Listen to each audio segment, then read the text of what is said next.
So yeah, I mean, it's a lot of complication when it comes to having doing things like this. And it's like David always said, one of the scariest things about the FGC is that just at any point in time, Capcom can be just like, you know what? Screw all you guys, we're just running our own stuff. And that's it. No more Street Fighter at Evo, no more Street Fighter at Combo Breaker, no more Street Fighter at CEO. Like at any point in time, you can just take it away. Or, or if you're like, hey, I'm going to be a great Marvel commentator, and then they release MVCI, and you're like, fuck. Right? Like, it's so fleeting. At any point in time, the company can take it away or make a mistake, right? And even, I mean, like, obviously Capcom wouldn't do that, because if they did, everybody would boycott the game. Everybody would be like, well, screw you guys. And they would get such bad press that they know they can't afford to do that. But that's just one of the toughest things, is that as the TOs and commentators and players and talent and whatever like that, we have no rights over anything. We don't control a goddamn thing. Like, if Capcom was like, okay, Evo, all your Street Fighter footage is now ours. You can't ever show it again on your site. It's just ours now. Like,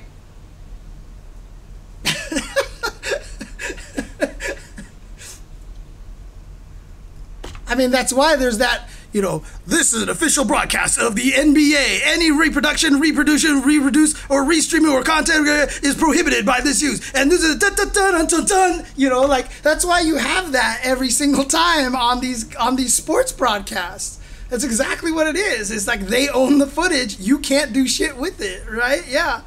Yeah, unless you produce your own game, of course. Yeah. Right. So the power that we have is the power of community. And that's really strong, and it's very unique to the FGC as well, which is why I like where the FGC is, because we're still very grassroots and we still have no governing body, and that's a very powerful weapon to have, right? If Riot was like 2XKO cannot be played at Evo, like, you might as well not have a fighting game. Right? Evo has at least gotten that big enough that, it has that power, to... If Riot was like, no, you can't play 2XKO at Evo, everybody would be like, well, screw you then, and they would get backlash, right? I mean, the Nintendo thing, the fact that, they were like, we never authorized you to be able to play Smash, you can't stream it. And like, everybody was mad, and literally I got on the plane, and in an hour flight of my phone in airplane mode, when I landed, they had reversed the decision. Just shows how angry the community was, how much backlash they were getting, how much all the news outlets were covering it, etc., to the point where Nintendo was like, okay, sorry, yep, fine, no, go ahead, you can play it. you can play it on stream. Like, we have a very, very powerful community, and it's a huge advantage for us. Great benefit for us. Great benefit for us, honestly. Yeah, that was written by John Tesh, I think it was. The NBA On NBC theme, which is probably coming back next year, which I never thought I would be so sad to hear that the NBA is going back on NBC. But the fact that NBC bought exclusive rights for it and killed NBA on TNT will be the biggest crime of all basketball forever. Because NBA on TNT, inside the NBA, is like the greatest thing ever. And I'm so mad that they killed inside the NBA. Stupid NBC. I was at Evo and someone was like, oh, this is too corporate now. Don't you wish Evo was more grassroots? And literally everyone else was like, nah, FGC needs the money. Dude. We're still playing on fold-out tables and fold-out chairs with a tablecloth put over it. Okay? If we were corporate, all the pools would be super fancy stations with like these cool, like, Evo emblazoned logos everywhere. We literally still have these signposts in the middle of the table that says Pool 32G, that you have to see from across the room. And we're playing on fold-out chairs. Dude, someone said it a couple of years ago where they're like, Evo is the most professional-looking grassroots tournament ever, honestly, so. Dude, the Chipotle ad thing is so good. It's so good. Yeah, like I said, and the thing about it is, like, the money comes from viewership. The money comes from viewership. I know it's probably getting old by this point that I keep repeating this, but that's where it comes from. Because everyone's like, where does the money come from? Sponsors, sponsors, sponsors. Right. I'm just going to knock on the door and just like, hey, sponsor, want to give me a few $1 million to up the prize pool and sponsor Evo? Sure thing, no problem. Glad you got here before this person did. You know, like, this doesn't happen, right? You get the sponsors by viewership. So it's viewership, viewership, viewership. So again, a lot of that falls on commentators. A lot of that falls on the developers. And so that kind of goes all the way back to this question. What is missing from the esports side of FGC's fighting games is to make the viewing experience a lot more enjoyable. But the viewing experience is not particularly enjoyable. A lot of people have talked about this too, because, like, you know, what's one of the problems? A lot of people are saying maybe open tournaments isn't the right thing because you don't get to see your favorite players every once in a while. Like, you might miss the stream, the fight that DAIGO gets eliminated or something like that, and you're really mad about that, or I don't want to watch these early pool matches or whatever. We should only do invitationals. And then you get invitationals like Red Bull Kumite, which are really well produced, but every match went 5-0 and 5-1. And it's just like, well, you know, that sucked. But, you know, obviously the production's really good and stuff, so it's a great event anyway, but you know, it's just, yeah, and then block out a whole weekend, you know, 3 days to watch. I mean, you don't have to. A lot of times people just tune in for the top 8s anyway. But regardless, is the viewer experience needs to be improved. And once we get the viewer experience improved, like I said, that's on production, that's on commentators, that's on developers, that's on everybody.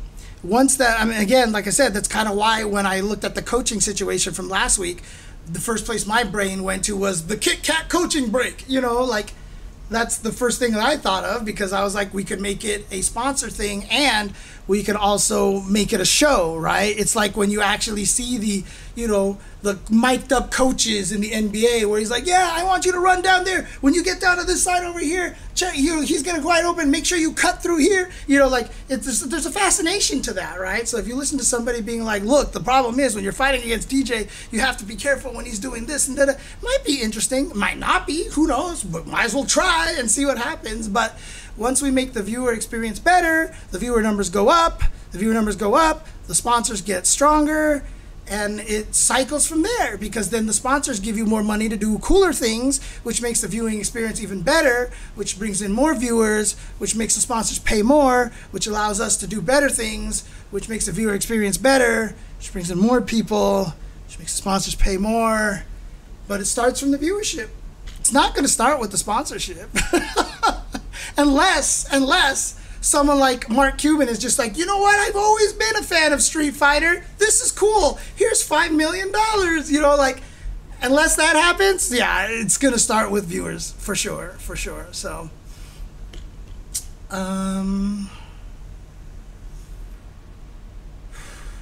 any other questions here? Any other questions? Or we've already been going for 2.5 hours here. Or we can call it a night here, unless anybody's got another question that they want to ask here. Let me scroll back and see if I missed any questions here. Like I said, if I missed your question, I apologize, but you have to put @JChenzor in the chat to make it so that I can see it a little bit easier. I can't scroll that far back, so I've lost all the questions now at this point. So if you have any other questions, thank you, Wall Enrique. Appreciate that. Appreciate that. Dude, you don't understand, like, when I found out that, like, Joseph Gordon-Levitt was a Street Fighter fan at one point in time, like, I was like trying to tweet him, you know, I'm like, hey, JGL, hey, did you know about this? You know, like, always try to find, like, find these rich people who actually love fighting games, you know. Hi, Jamie Lee. Your husband is in my favorite movie of all time. He's awesome. Oh, man. Well, thank you for hanging out, Karopi. Appreciate it, man. 1 a.m. for you over there. Okay, have a good night, sir. Have a good night. Oh, well, Evo weekend was a nightmare wake-up super thanks to that stupid computer bug thing. But yeah, we just need to find out. We just need to find that one guy. And it's like, dude, I always swear to God, I was like, can I just win the lottery and then I could just be that person? Can I just be the... But the problem is, like, you have to be the person who's like, oh, like who's continually getting money, right? Like that money just keeps coming in, so you have the ability to blow it on your passion project kind of thing. So like that's the only way that it'll work. It doesn't work for someone who just wins one time and that's the end, right? Yeah, I mean, like, there's always these people that you know, like Lupe Fiasco loves fighting games, you know, Kenny Omega plays fighting games, and like all those little things like that, and they're there, but you know, you gotta find someone who's like actually like ridiculously blisteringly rich to support something like that. So yeah, Lil B, I mean, he was in all of the Street Fighter 6 promotions and stuff like that. But see, the thing about it is a lot of those guys, because, you know, they are in their industry, music, whatever like that, you have to pay them to get them to do crazy things for our community, right? So we just need that one guy who's like the CEO who just makes millions of money for doing nothing, for sitting on his ass like all the CEOs do. I'm sorry. CEOs are amazing. You guys are awesome. You guys have the ability to fund the fighting game community because you're cool. We love you, CEOs. You know, I felt dirty just saying that. But yeah, I mean, we just need someone like that with an infinite amount of money to sponsor, basically. So. Oh boy, you had to go there, oh Muffin, you had to go there. Yeah, I mean, that's just the thing. We need somebody who started in the FGC and somehow just got rich, right? Do we know anybody like that? I mean, I know Havad Khan made a lot of money at the World Series of Poker, but I heard he spent most of it and doesn't have any of it anymore, so you